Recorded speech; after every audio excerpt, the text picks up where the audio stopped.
Hormuz প্রণালী এখন চলমান ইসলামাবাদ আলোচনার সবচেয়ে জটিল ও গুরুত্বপূর্ণ বিষয়গুলোর একটি হয়ে উঠেছে। এই প্রণালীর নিরাপত্তা ও নিয়ন্ত্রণ নিয়ে আমেরিকা ও ইরানের মধ্যে দীর্ঘদিন ধরেই উত্তেজনা রয়েছে। তবে সাম্প্রতিক সময়ে যুক্তরাষ্ট্রের অবস্থান নিয়ে নতুন করে প্রশ্ন দেখা দিয়েছে।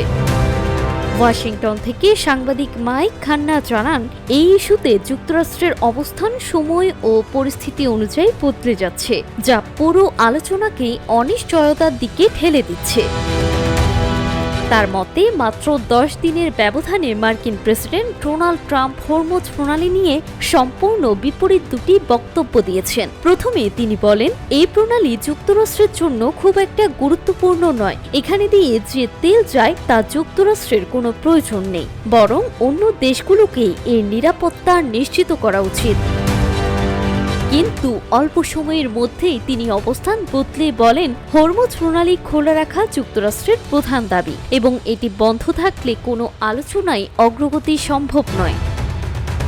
মাইক খান্নার মতে এই দুই ধরনের বক্তব্য একসঙ্গে মিলিয়ে দেখা কঠিন, ফলে যুক্তরাষ্ট্র আসলে কোথায় দাঁড়িয়ে আছে তা স্পষ্ট নয়।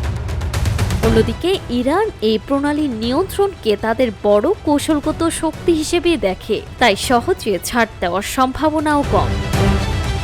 সব মিলিয়ে এই ইস্যুতে অনিশ্চয়তা থেকেই যাচ্ছে, আর সেই অনিশ্চয়তায় চলমান আলোচনার ভবিষ্যৎকে প্রশ্নের মুখে দাঁড় করিয়ে দিয়েছে।